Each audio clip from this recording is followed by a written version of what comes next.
Hey girl, welcome to the Feminine Founder Podcast, where we're all about learning and growing professionally so that we can build a life that we are proud of and really love. My name is Caroline, and I'm a social media marketing expert, obsessed with teaching female entrepreneurs how to start, grow, and scale their personal brand and business online. This podcast is all about sharing our stories and learning from each other on how to navigate our professional journey so that we can live our best lives. So if you're just starting your entrepreneurial journey, or if you are growing and scaling an epic company, you are in the right place, friend. Today, I have Lisa Klein with me. Lisa is a business coach and launch strategist. She's a lead magnet expert, and she supports coaches and service providers in attracting, nurturing, and converting high-impact lead magnets.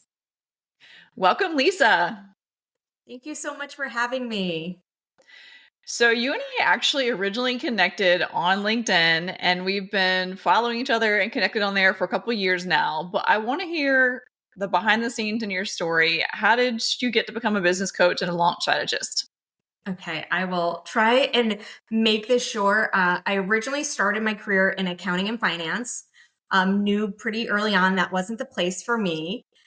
In 2014, I started coaching, actually in the health and wellness space, and I was an accountability coach for nearly 9 years. It got to the point in that business where I knew there was something else. I just didn't know what it was.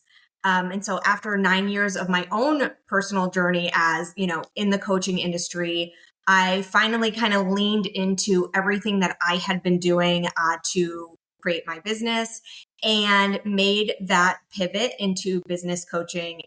The minute I kind of not gave up isn't the right term, but closed the door on my wellness coaching business, it was like a weight had been really taken off, and I felt so much more in alignment in business coaching and helping my clients grow and scale their businesses because it's what I had been through.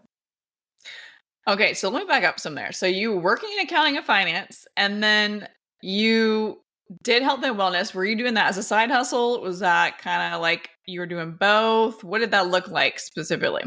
I was home with my kids, and it was in that point I had my own transformation. I started my own fitness journey, and I was like, okay, if I can do this at home in the pockets of my day, raising my 2 kids, I want to be able to share this with others. And so that's kind of how I started as a side hustle, but I was no longer in accounting and finance. I had closed the door on that and was focused mostly on supporting others. I started Facebook groups, free challenge groups, and ways to get people in just to hold them accountable on their health and wellness journey.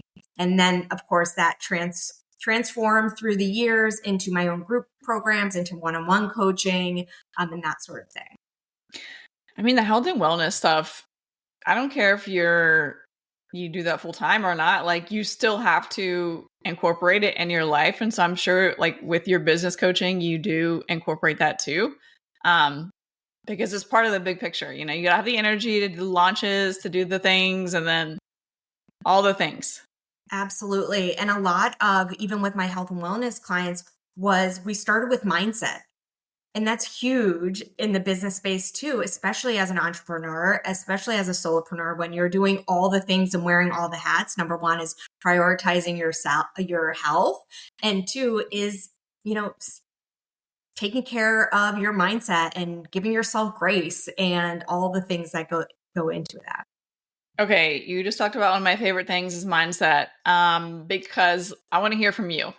So when I'm working with my clients with LinkedIn and marketing on LinkedIn, that's the number one thing we work through before it gets to execution and strategy. So what's the number one thing that you hear from your clients that they are working through or need to overcome? Like what's the common denominator with them? I definitely think it's that imposter syndrome, right? That word gets thrown around a lot. And what I remind my clients is that everybody is unique. There's space for us all, right? There's a scarcity mindset again. And I'm like, blinders up and stay in your lane. Like focus on what your experience is, your expertise, and really show up as yourself.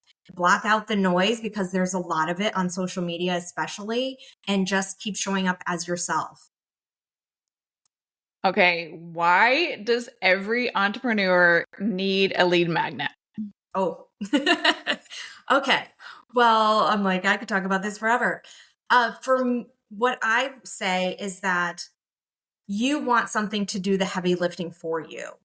There are so many pieces to the puzzle with your business and marketing and sales, and having a lead magnet that speaks to your ideal client. So, not just creating something to create it, but creating something that solves a pain point for your ideal client, that gives them a quick win. It invites them into your ecosystem, and also a way to bring them off social media into a platform you own. So having them on your email list, having a way to nurture them that isn't based on an algorithm.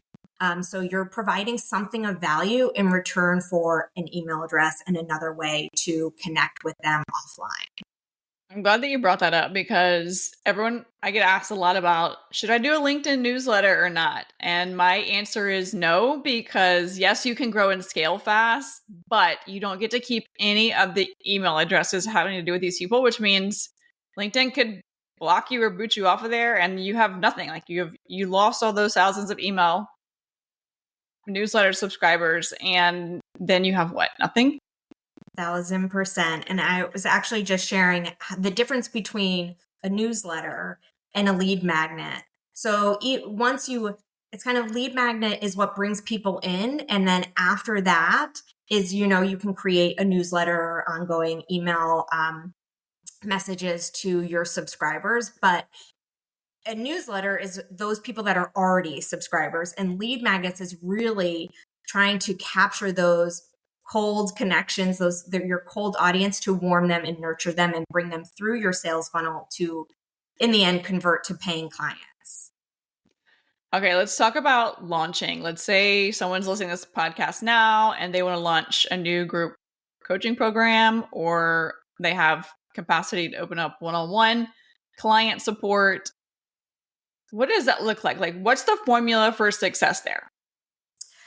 There's lots we could talk about this in lots of different capacities. So one, it depends if you're new or been in the business. And if let's just say it's a new group program, having a way, again, to bring people in. So you're not just focused on, a lot of times people think, one post, one email, and it will do the trick. And we know that's not the case, that people have to hear your message over and over again. And I say this, you don't need fancy websites. You don't need fancy landing pages. You need to show yourself as the expert and show your audience that you can solve their problem, taking them through the transformation and what they get from working with you. Social proof is key. So, and I would say in kind of like the pre-launch phase is building that anticipation. Something exciting is coming. Sometimes people feel like on Instagram, that's easy. You can throw it in stories. You can show a little behind the scenes, but I say on LinkedIn, you can do that too in your posts. What are you working on? Building that excitement for something is coming. And through all your messaging that showcases what it is and how you can help them solve their problem, getting them to the point that they want.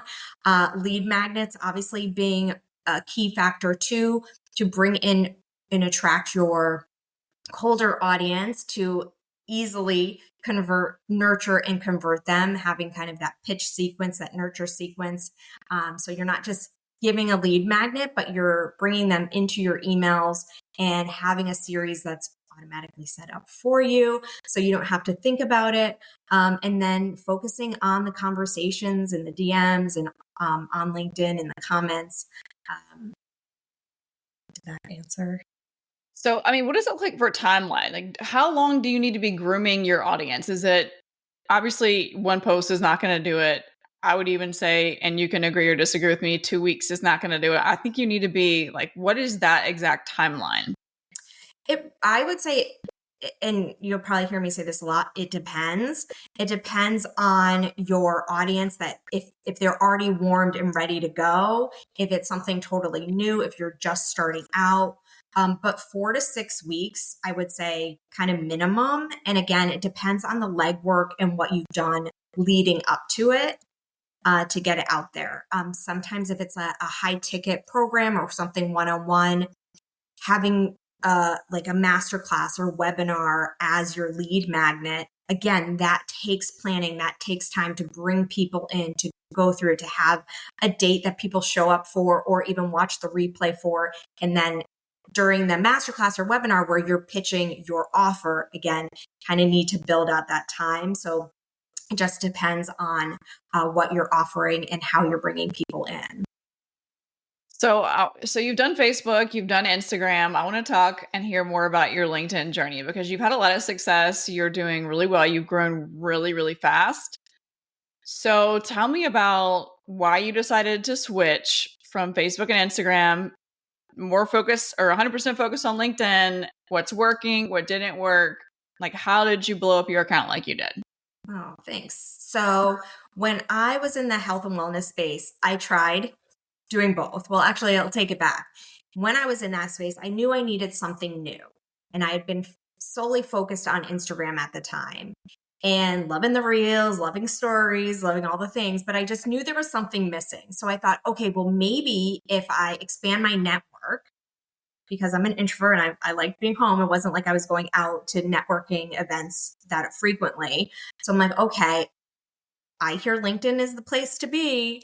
Let's see what it's all about. So I did hire a LinkedIn, invest in a LinkedIn sales coach when I first started. So that was November of 2023. I'm trying to look at, I'm like, what year are we in? And so that's kind of what got me started. I went through a mastermind group really to learn how LinkedIn works. However, it didn't seem that different because I was used to showing up. I was used to posting regularly and consistently on Instagram, yet the two are totally different. And so it was about November of 2023 where I committed to LinkedIn, showing up consistently. But at that time, I was doing both. I was on Instagram and LinkedIn, and that only lasted a few months. By March of 2024 was when I said, okay, for my own capacity, doing things for and growing my business, I have to give up one of these spaces. And I knew pretty much instantaneously that it was going to be Instagram. While yes, showing up on social media can be the same, the worlds are totally different in how you're showing up and your messaging and your marketing around it. So I kind of pushed Instagram to the side, said that's a fun place to be. I still get on probably in my evenings when I'm scrolling and checking in on my friends that are there because I had built a community there. But it was then where I kind of broke ties business-wise for Instagram and started focusing solely on LinkedIn. I really, really can't say enough about the community and the support that I get on LinkedIn. It's like no other. And that's kind of how I show up for my clients and my friends and family. I'm all in. I'm your ride or die. I'm loyal. And so that's the people that I was bringing bringing into my community, and just felt so much better. It didn't feel like a chore. It didn't feel like, oh, am I going to be able to relate to this person? It was just a lot easier to have conversations, genuine conversations, and show up authentically. So let's talk about stats. I mean, you've gone 0 to over 10,000 in under 2 years. And tell me about what stats looked like for your business, for your client book. Like, tell me about all of those things. And as the ex accounting and finance person, I probably should know more of the data behind it. Ish. We can do ish. And so for me, numbers wise, as far as like followers and stuff, and again, I really don't pay attention to that because, right, I remember when I started on Instagram, it was like, that was the big thing. Get to 10,000 followers and get the swipe up or whatever it was at the time, right? It was so long ago that doesn't exist anymore. And ever since then, I was like, it's not the numbers for me, and it never has been. It's about building those relationships. But I do know it was probably around like the 3,000 part mark that once I got there, it kind of took off from there. So I don't know the magic behind it, but I am consistently on 4 times a week. I still take vacations, over winter break. I think I took 2 weeks off. I said, my kids are home. We're traveling for a week, and I was off. and I was still growing my followers. Yeah, I would agree. I mean, I just spent a week in the Keys and I did not post. I had one automation podcast post pre-scheduled, and so I let that ride. But other than that, I didn't show up at all. And actually, what was interesting was I had so many DMs when I came home because I wasn't going to pick up my phone. I wasn't going to engage. I just wanted peace and quiet on this vacation. People were in my DM like so kind, like, where are you? We need you to continue showing up. And I'm like, I'm good. I'm just on vacay right now. So I think it's totally different. I mean, you can repurpose the same stuff on Instagram and Instagram and LinkedIn, but you have to format it differently because you're addressing a completely different audience, a business audience. Absolutely. Okay. So what is lighting up some of the clients that you're working with right now? Oh, I really just get excited to be on the journey with them. Especially during a launch phase when they sign their first client or when they get on discovery calls. It's like, for me, their success is my success. So that really does excite me.